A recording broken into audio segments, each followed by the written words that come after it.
할렐루야. 오늘 주님의 날 행복한 주일 아침에 주님 앞에 나와 하나님께 영광 돌리며 찬양으로 주님 앞에 나아가는 우리 하송의 모든 믿음의 식구들 머리 위에 우리 아버지 하나님의 크고 놀라우신 은혜와 사랑과 능력이 늘 함께 하시기를 주님의 이름으로 축원합니다. 오랜만에 비가 와서 정말 단비가 돼서 농사에 도움이 되려나 했더니 꽃샘 추위도 같이 와서 아이고 다른 문제는 없을까 하는 이 걱정이 되기도 하는 아침입니다. 요 며칠 사이 날씨가 흐리고 강수량이 얼마 되지 않기는 해도 계속 비가 오는 것이 겨울 가뭄의 단비일 뿐만 아니라 그동안 산불이 나고 산불에 대한 염려로 마음을 졸이던 그런 상황을 해소해 주어서 얼마나 다행인지 모릅니다. 우리가 이 산불 난 영상을 보면, 그리고 불이 난 곳을 촬영한 영상을 보면 늘 거기에는 소방차가 있습니다. 어디에 가든지 불이 나면 소방차가 이 사이렌을 울리면서 출동합니다. 멀리서도 알 수 있게 사이렌을 울리면서 소방차가 달리기 시작하면 보통 운전하는 사람들은 소방차 진로를 방해하지 않기 위해서 소방차 위치를 확인하고 비켜주려고 노력을 합니다. 소방차의 이 사이렌처럼 많은 사람에게 경각심을 주면서 무언가를 알리려고 할 때에는 이 확성기로 경고음을 들려줍니다. 그것을 많은 사람들이 사이렌 소리라고 그렇게 표현을 하지요. 이 사이렌은 원래 그리스 로마 신화에 나오는 존재입니다. 그 모습이 이야기에 따라서 반은 사람이고 반은 이 새인 마녀라고 표현하기도 하고, 또 반은 사람이고 반은 물고기인 인어라고 표현하기도 하고, 또는 바다의 신의 딸인 요정이라고도 표현하기도 합니다. 이 사이렌, 이 세이렌이라고도 부르는 이 존재는 그리스 로마 신화에서는 이탈리아 서부의 한 섬에서 살면서 바닷가에서 아름다운 목소리로 노래를 부르는데, 그 노래소리를 들으면 선원들이 환각에 빠지고 헛된 유혹에 빠져서 스스로 이 바닷물 속에 몸을 던지거나 엉뚱한 방향으로 배를 몰게 돼서 이곳저곳으로 헤매다가 결국에는 죽음에 이르게 된다고 그렇게 전해집니다.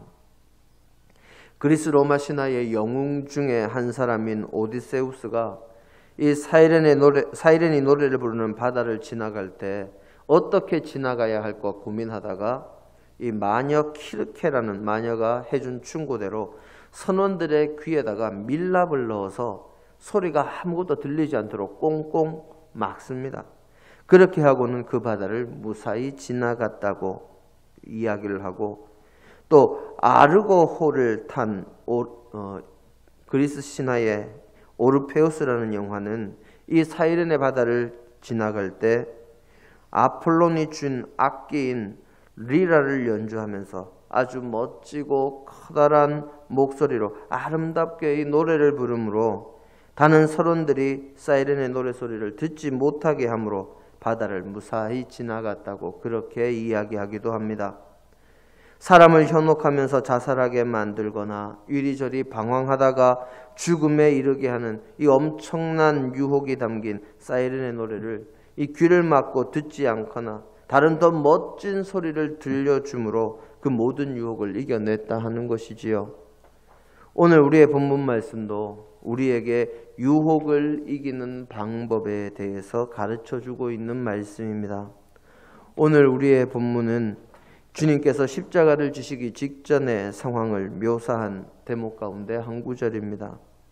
주님께서 죄로 인해서 죽었던 우리를 죄에서 구원하시고 우리에게 영원한 천국과 영원한 생명의 소망을 주시기 위해서 이 땅에 오셔서 당신께서 담당하실 우리의 모두의 죄를 대속하기 위한 십자가를 지시기 전날 밤의 이야기가 이 마태복음 26장에 기록이 되어 있습니다.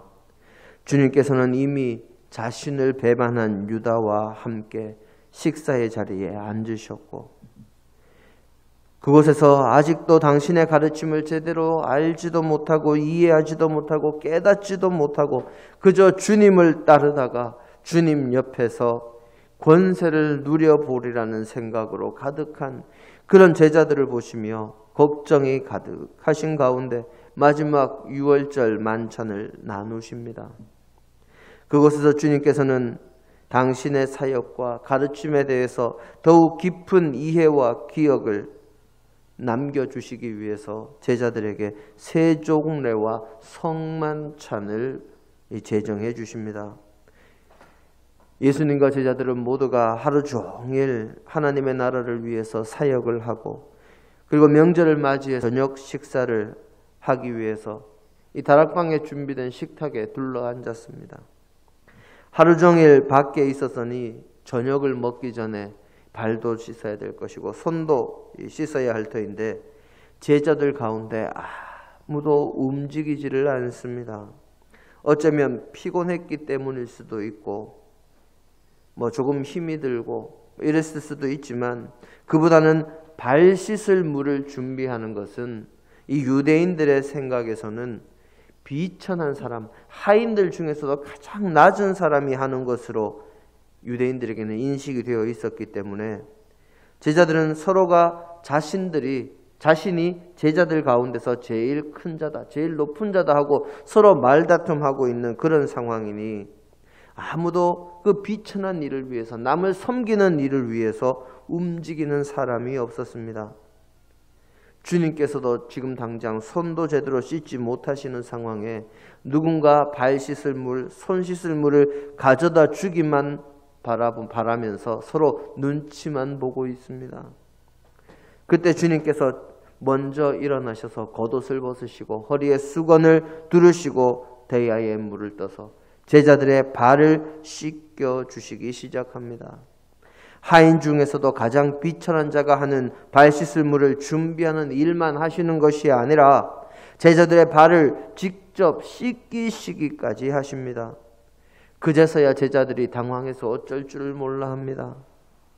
베드로는 자신의 발을 주님께서 씻기시지 못하리라 하다가 내가 너의 발을 씻기지 않으면 네가 나와 상관이 없으리라 하시는 그 말씀에 자신의 발을 맡깁니다. 발을 씻기신 주님께서 제자들에게 말씀하십니다. 내가 선생이요 주가 되어서 너희의 발을 씻겼으니 너희도 서로 섬기며 서로 자신을 낮추며 서로 봉사하고 그리고 서로 씻어주는 것이 옳다 하시고, 내가 너희에게 행한 것 같이 너희가 행하도록 내가 본을 보인 것이다 하고 그렇게 말씀하십니다. 이렇게 세종례를 마치시고 빵과 포도주를 나누어 주시면서 이것은 당신의 몸이요 당신의 피라고 말씀하셔서 이 성만찬을 제정하시고, 실제로 당신의 몸과 피를 우리를 위해 십자가에서 결국 내어주셨습니다. 그렇게 모든 일을 다 마치신 후에 주님께서 하신 일이 바로 오늘 우리의 본문입니다. 찬미하고 감람산으로 나아가니라. 주님께서는 지금 제자 중에 하나는 당신을 이미 배신해서 로마의 군인들과 유대의 종교 지도자들에게 은 30을 받고 팔아넘겼고, 또 남은 제자들은 지금은 저는 제가 죽을지언정 주님을 떠나거나 배반하지 않겠습니다. 끝까지 저는 주님 옆에 있겠습니다 하고 호언장담을 하고 있지만, 수제자를 자처하는 베드로는 주님이 잡히시면 바로 3번이나 주님을 부인할 것이요, 다른 모든 제자들은 주님이 잡히시면 바로 그 자리에서 뿔뿔이 흩어져서 주님을 외면할 것임을 다 아시는 주님께서 이 모든 상황에서도, 그리고 당신께서 십자가의 잔을 피하시고 싶은 그런 상황에서도 주님은 찬미하며 기도의 자리로 나아가신 것입니다. 주님께서 겟세마네에서 땀을 핏방울처럼 흘리시면서 기도하신 것이 이 잔을 내게서 거두어 주옵소서. 내가 마시지 않고 지나갈 수 있다면 지나가게 하옵소서. 그러나 내 뜻대로 마옵시고 아버지의 뜻대로 하옵소서 하는 것이었습니다. 주님도 십자가의 그 고통과 그 고난을 피하시고 싶은 유혹이 있었던 것입니다. 하지만 주님은 그 모든 것을 이겨내시고 십자가를 지셨고 우리에게 구원의 길과 영원한 생명의 길을 열어주셨습니다. 주님께서 십자가를 피하시고 싶으시고 고통과 고난과 온갖 조롱과 멸시를 피하시고 싶은 그 모든 유혹을 이기신 방법이 바로 오늘 우리의 본문 속에 숨어 있습니다. 모든 유혹을 이기는 방법 첫째는 바로 찬양입니다. 오늘 우리의 본문에서 주님은 찬양하고 감난산으로 겟세마네 동산에 기도하러 가셨다 그렇게 기록하고 있습니다.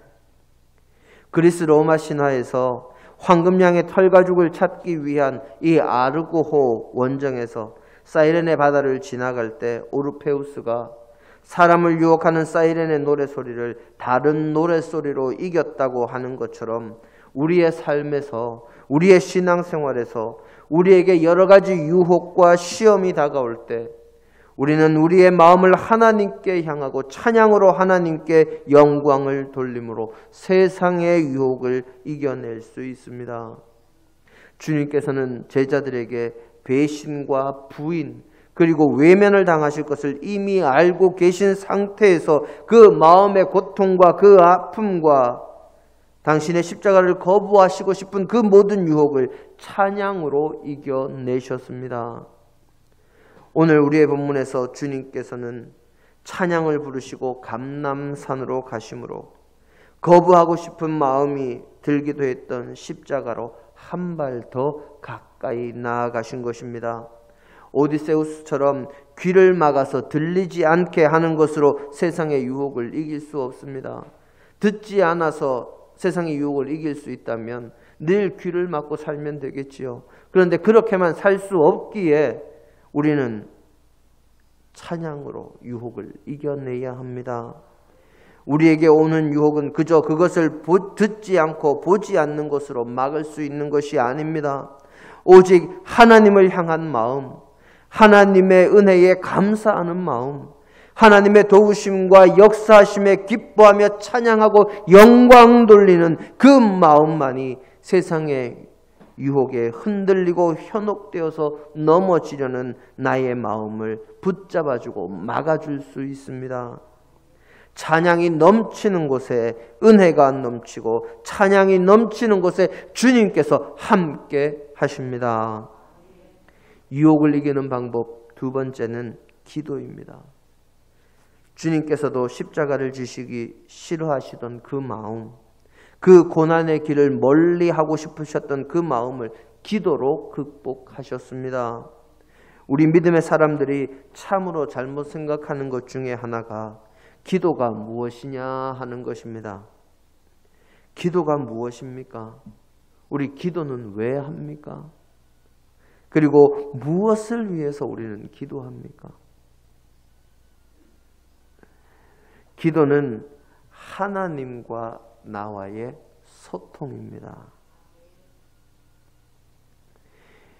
하나님과 우리 믿음의 사람들 사이의 의사소통이요, 하나님과 믿음의 사람들 사이의 마음과 뜻이 하나가 되도록 맞추어가는 것이 기도요, 바른 길을 가기 위해서 하나님의 도우심을 구하는 것이 기도요, 하나님께 영광 돌리며 그분의 음성을 듣는 것이 기도입니다. 그렇게 소통하는 가운데 우리에게 있는 어려운 일이나 힘든 것도 하나님 앞에 내어놓기도 하는 것이 기도입니다. 그런데 수많은 믿음의 사람들은 하나님의 뜻을 알려고 하거나 하나님의 음성을 들으려고 하거나 하나님이 원하시는 길을 가기 위한 필요한 힘과 능력을 구하거나 우리보다 훨씬 뛰어나신 하나님의 뜻과 나의 뜻을 맞추어가는 그 과정에서 우리 사람보다 뛰어나신 주님의 뜻에 나의 뜻을 맞추어 가려고 하거나 이 하나님의 영광을 드러내려고 하는 그런 것보다 그저 지금 현재의 내 상황에서 나에게 필요한 것, 나에게 있는 어려운 문제, 나에게 필요한 것들을, 내가 원하는 것들을 그저 하나님께 내어놓고 그 모든 것을 자신의 뜻과 자신의 방식과 자신이 원하는 대로 하나님께서 도우셔서 해결해 주시고 이끌어 주시기만을 원합니다. 믿음의 사람이, 이 부족한 사람이 하나님의 뜻에 나의 뜻을 맞추어가는 것이 진정으로 옳은 길이요, 하나님의 뜻을 알려고 노력하고 하나님의 뜻에 나의 뜻을 맞추려고 하기보다는 하나님을 오히려 나의 뜻에 맞추고 하나님을 마치 램프의 지니처럼 그렇게 여기며 도깨비 방망이 대신 금나와라 뚝딱 대신에 할렐루야 아멘을 그렇게 사용합니다. 진정한 기도는 주님께서 겟세마네에서 보여주신 것처럼 나의 뜻보다는 하나님의 뜻을 먼저 생각하며 나의 뜻과 나의 생각을 내세우기보다는 하나님의 음성을 듣기 위해서 귀 기울이며 내가 원하는 방향으로 가기 위해서가 아니라 하나님께서 원하시는 방향으로 가기 위해서 하는 것이 기도요, 하나님의 뜻에 나의 뜻을 맞추어 가는 것이 기도입니다. 고린도전서 1장 25절 말씀을 우리 함께 보겠습니다. 고린도전서 1장 25절입니다.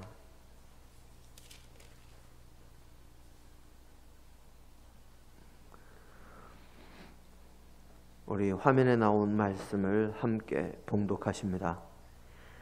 하나님의 어리석음이 사람보다 지혜롭고 하나님의 약하심이 사람보다 강하니라. 아멘. 하나님의 약하심이, 하나님의 어리석음이 인간의 강함과 인간의 지혜보다 더 나음을 우리는 잊어서는 안 될 것입니다. 우리보다 뛰어나시고 우리보다 강하시고 우리보다 지혜로우신 하나님께 우리가 맞추어 갈 때 우리가 바른 길을 갈 수 있고 유혹에서 승리할 수 있습니다. 마가복음 14장 38절은 유혹에 빠지지 않게, 시험에 들지 않게 깨어 기도하라고 기록하고 있습니다. 기도할 때 시험에 들지 않고 기도할 때 유혹에 넘어지지 않고 하나님께서 원하시는 길을 갈 수 있습니다. 유혹을 이기는 길 세 번째는 하나님의 나라를 믿고 늘 기억하는 것입니다. 우리 마태복음 13장 44절로 46절 말씀을 함께 보기를 원합니다.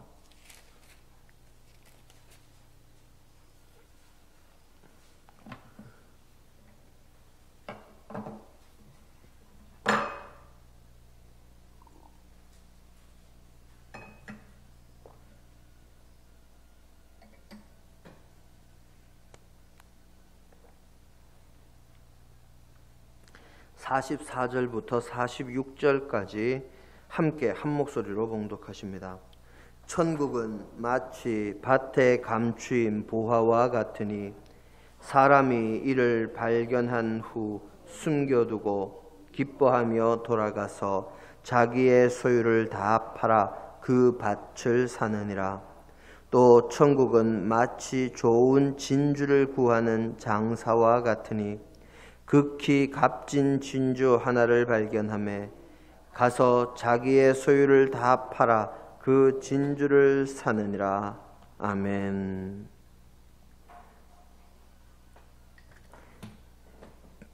지금 읽은 말씀은 주님께서 직접 말씀하신 하나님 나라의 비유입니다.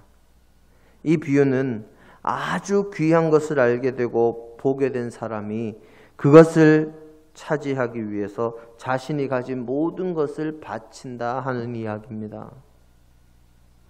세상의 그 어떤 것보다 귀한 천국, 그 하나님 나라를 우리가 믿고 늘 기억한다면 세상의 그 어떤 것도 그것보다 우선하는 것은 없을 것입니다. 우리가 늘 세상 그 어떤 것보다 귀하고 아름답고 기쁜 그 천국을 기억할 때 자연히 세상의 그 어떤 유혹과 시험이 우리를 흔들려고 해도 흔들 수가 없습니다. 세상의 그 어떤 것보다 귀하고 세상의 그 어떤 것보다 좋고 세상의 그 어떤 것과도 비교할 수 없는 하나님의 나라, 그것을 늘 기억하면 하나님 나라를 향한 그 길에서 우리는 벗어날 수가 없기 때문이지요.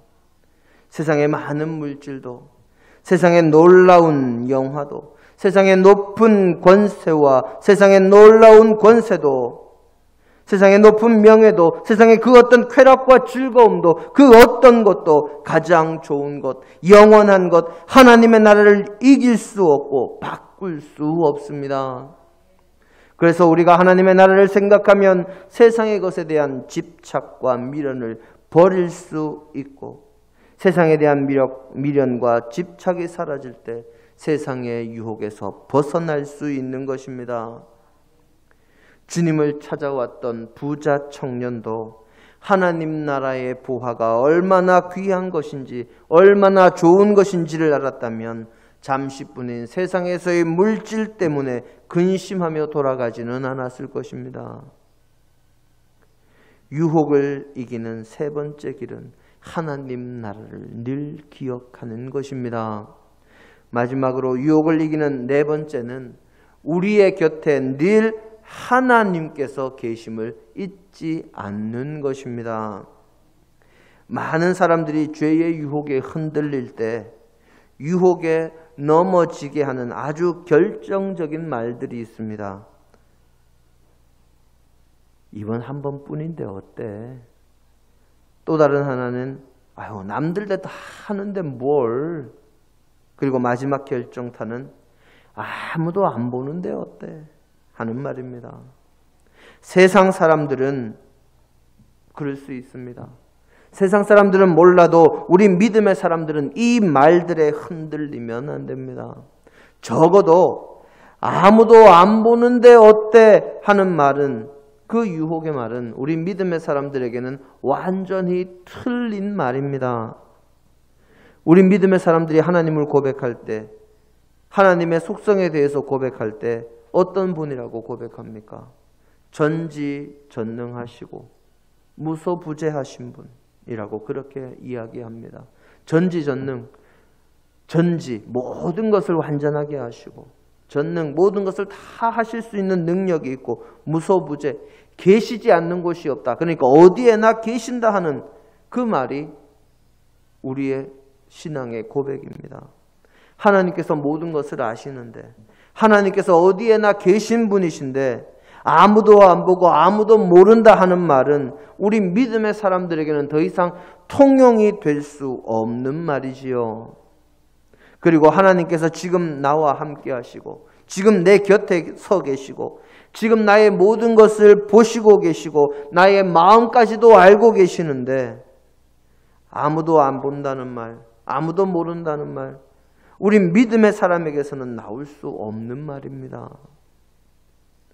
중국 후한의 양진이라는 사람에게 어떤 사람이 뇌물을 주면서 이렇게 이야기합니다. 지금 아무도 다니지 않는 캄캄한 밤중에 지금 내가 아무도 몰래 이거 가지고 왔으니까 이거 받으셔도 아무도 모를 겁니다 하고 그렇게 이야기하면서 뇌물을 줍니다. 그랬더니 이 사람이 하는 말이 이렇습니다.